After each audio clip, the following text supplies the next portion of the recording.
Welcome back, everybody. This is Wings of Wax, and we are playing Slay the Spire. Last time on Wings of Wax 3, we ended up picking up some pretty decent stuff. I would say the Busted Crown's actually been working out pretty beneficial to us, as well as the Shuriken and the Self-Forming Clay. We picked up Art of War, which is whenever we don't play an attack, we actually get additional energy on the following turn. Unfortunately, we're not going to really take much advantage of this, I feel like, but it is nice to at least have. A magic flower, which is healing, is 50% more effective during combats. And we didn't really pick up too many cards, thankfully. We did pick up a parasite because obviously the writhing mass, gave us a present while we were fighting him. That's why I hate writhing mass. We did pick up an inflame, picked up two skills, which we probably should have passed on in hindsight, but the panic button should be helpful against like the heart though, because I know a lot of I know he runs on attack cycles of 3 where he attacks twice and then he takes a turn off to put a curse debuff and remove all of his debuffs. So we picked up another Shrug It Off too. So we're in a pretty decent spot. I wouldn't say like we're a shoe in to win here because our deck is mediocre at best. I wish we had a disarm, to be completely honest with you, or maybe like a Tori, but that way we can try to prevent some of the damage that's being dealt to us in those multiple turn attacks, because we don't. That's one of the biggest things, is we don't have a way to be able to combat that right now. And like we have Shockwave, which is going to be helpful, but I feel like that's not going to just do it. We need something that's a little more hefty for us, something that's a little more long term. So we're going to upgrade a card here. Let's see. What are we upgrading first? Demon Form is probably the best choice in this situation. Seeing Red is not terrible either, but Seeing Red, we already have like 5-ish mana every time we go into a match, which is still decent enough to be able to play through a lot. So I don't think we actually we really need to go for the Demon Form. Oh, sorry, the Seeing Red. We should consider the Demon Form, though.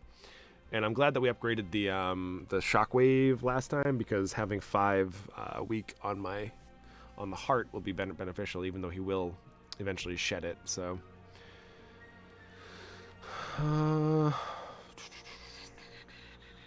yeah, I think just Demon Form, like it's the most powerful thing we can do.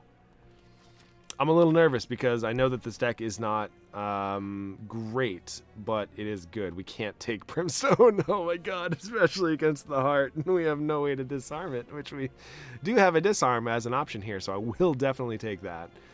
I'm just kind of looking at my other options, but yeah, this is clearly worthwhile for us to take here. And then we basically just get a potion. You get a potion for your troubles. We can only really take one, because 52, 51, 51. If one of these cost 50, we would have been able to take more. That is tough to see. We could take another Inflame. I don't really think taking another Strength buff is really worthwhile. We have plenty of buff in our deck already. We can already scale pretty high. And I do think that a potion is more beneficial to us. Do we want a random colorless card, or do we want extra energy? And I think we want an extra colorless card.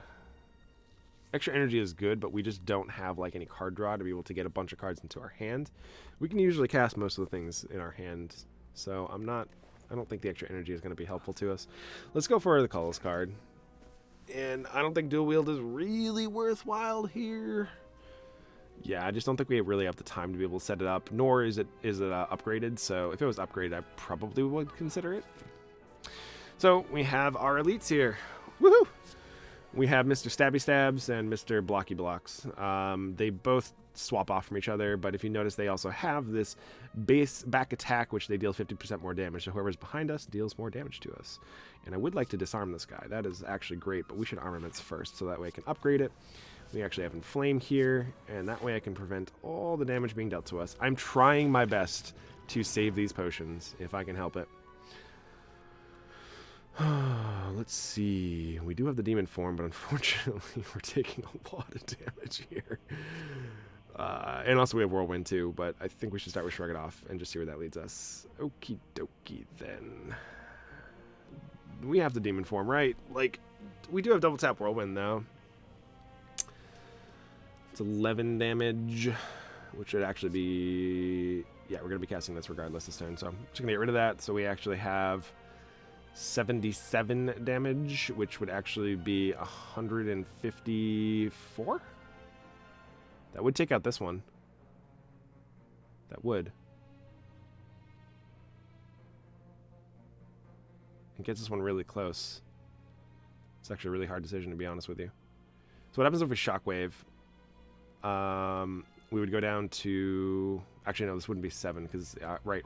Because we actually have... We would use a mana with Whirlwind. So... Because we'd be using the double tap. Right. So that would have been a stupid play. So I'm glad I'm... I'm just taking my time with these turns, because they do really, really matter. So... But... If we went for... If we did that, would be what? 66, which would be 132, which is not enough to kill you. Okay. So, glad we made that decision. Made that distinction. Let's go for the Shockwave. I don't think it's worth it for us to go for the Demon form. I think it's more beneficial for us to just try to apply as much pressure as possible to try to take one of these out really quickly. As scary as that is right now. Because now they're close. Now they are very close. Thank you, self-forming clay. We can kill this, so that is actually really good for us. We should definitely do that. Let's start with the deep breath first. We just shrug it off. Let's get rid of you. I don't really need to do anything here, except for... I don't need to, draw any cards, so this just sounds fine to me. You are dead on the following turn. We took some damage, though. That is inevitably what's going to kill us. Okie dokie. Oh, we get 50% more from this, so we get actually 9? That's cool. I didn't know that. Enemies with vulnerable take 75% more damage rather than 50. That is helpful. True Grit. True Grit is actually not a terrible card to take here. Because then we can start getting rid of our basic defense and our basic strikes.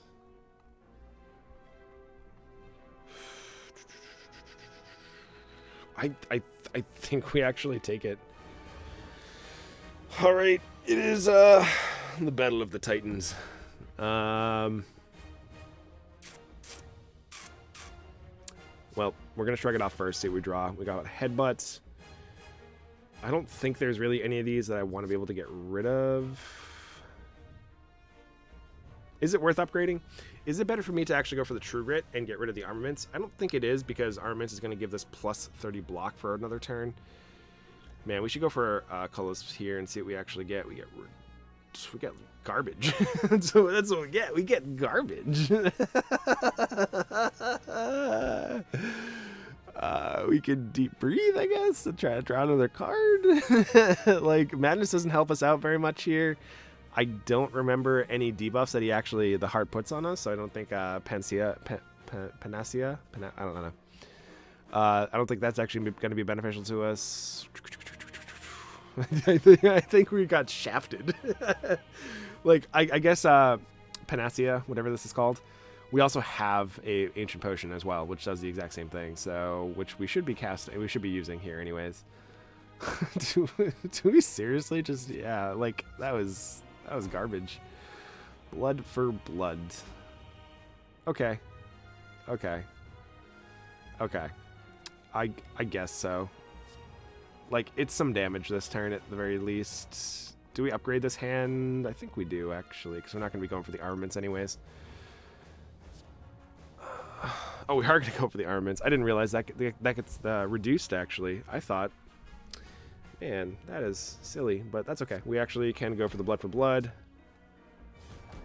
and go for the headbutt, which means we get to put double tap back on top of our deck.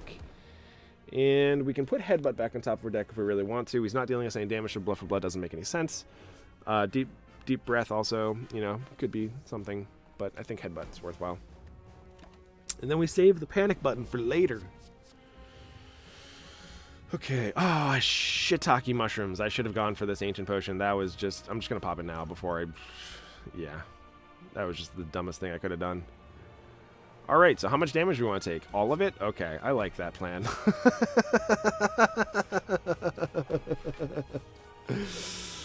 You like taking damage, right? Yeah, I love taking damage. Damage is fantastic for us. So we're just doing basically everything we can to try to stay alive. And from here, he's going to be attacking us for the multiple damage attack. Do we actually put the panic button on top of our deck? I don't think we do. Yes, we have to, actually. Yes, we do. Yes, we do. Yes, we do. We have to. He's dealing at 60 this turn. So, panic! Panic! Let's actually make sure that we have to panic. Because if I shockwave him, he goes down to 24.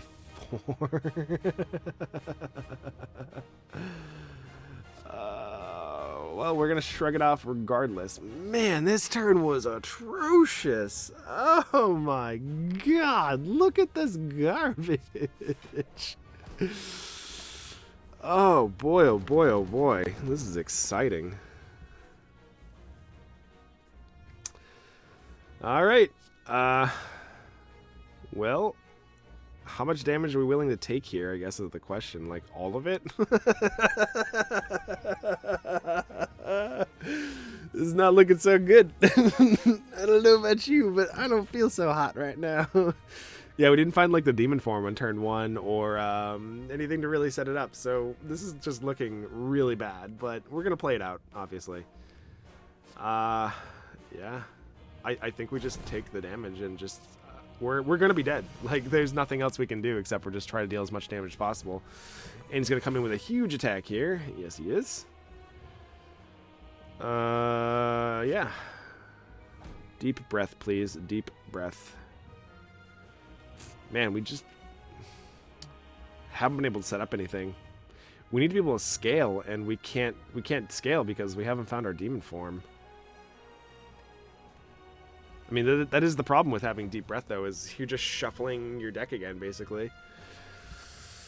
So yeah, that was a mistake to take those colorless cards. I do think Panic Button actually worked out, though, because we were able to at least survive one more turn. So Panic Button, you know, you get the pass, bro.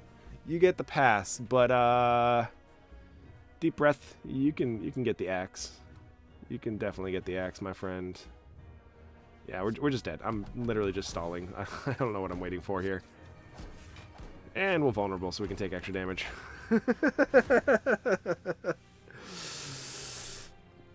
All right, that kind of sucked, but you know, we did learn some things, so I'm glad that we were able to at least take away something from that. We are still doing some more Ironclad runs, which I'm sure all of you are very excited about. As am I. But no, we honestly did learn a lot. I do realize that the heart is something that I don't have to actually fight. If anybody knows, like, if you know anything about Binding of Isaac, there's like things called victory laps, which is basically like after you already defeat the game, you basically get to do another lap with all the stuff that you have, which is kind of like what the heart is. You basically defeat the game by defeating Act 3, and Act 4 is kind of like a bonus. So technically, I don't have to defeat the heart. I'm just feeling like that's what like I should do, is try to defeat the heart, and then move on to the next class. So I don't know. Maybe leave me a comment down in the leave me a comment and let me know what you think of that, because that's maybe we can just move on to another class and come back to this when we feel like actually trying to take out the heart. But I do realize we're going to be playing the Ironclad forever if that's the case, trying to look for an exhaust strategy or a really solid strength build, which we were close, but or a barricade deck. So that's basically what it comes down to when you need to fight the heart, is you need stuff like that. And you need to take choices that actually will affect the long run of the game, which I think actually we didn't take a disarm early on in the game, which did affect the outcome. But overall, I'm glad we were able to at least, you know, learn something from that match. I feel like there were some other things too, like Demon Form was still pretty good. It's just we didn't get it on the turns we needed it. We also have been learning that Berserk is actually starting to become decent too, even though we didn't really cast it all that much. But an upgraded Berserk is actually worthwhile to put into decks, because you can typically set up a turn where your opponent's not attacking or not attacking for very much, and then you can put up enough block to be able to block the extra vulnerable damage that's coming in for you for that turn, and then you just get extra energy for the rest of the game. So yeah, I'm definitely learning quite a bit whenever I play these games. I play more and more because, you know, that's just what happens whenever you play anything or do anything. You just learn more about it. So thank you so much, guys, for watching. Hopefully you enjoyed the episode. I'm sorry that we weren't able to come out with the W, but, you know, eventually it will happen, and we'll be very, very excited when it does happen. Yeah, without further ado, though, thank you guys so much for watching. Be sure to like and subscribe if you haven't already. Please leave a comment down below if you saw anything that I could have done differently, or maybe what your thoughts are on, do I just move on to the next class, or do I keep trying to go for the heart here? Because the heart is kind of like it's like the icing on top. It's not really the meat and potatoes of the runs, but it is just like an ultimate goal that I would like to be able to get to at some point. So yeah, that's gonna do it though. Thank you guys so much for watching. Good luck, and grind on, everyone. Do something positive.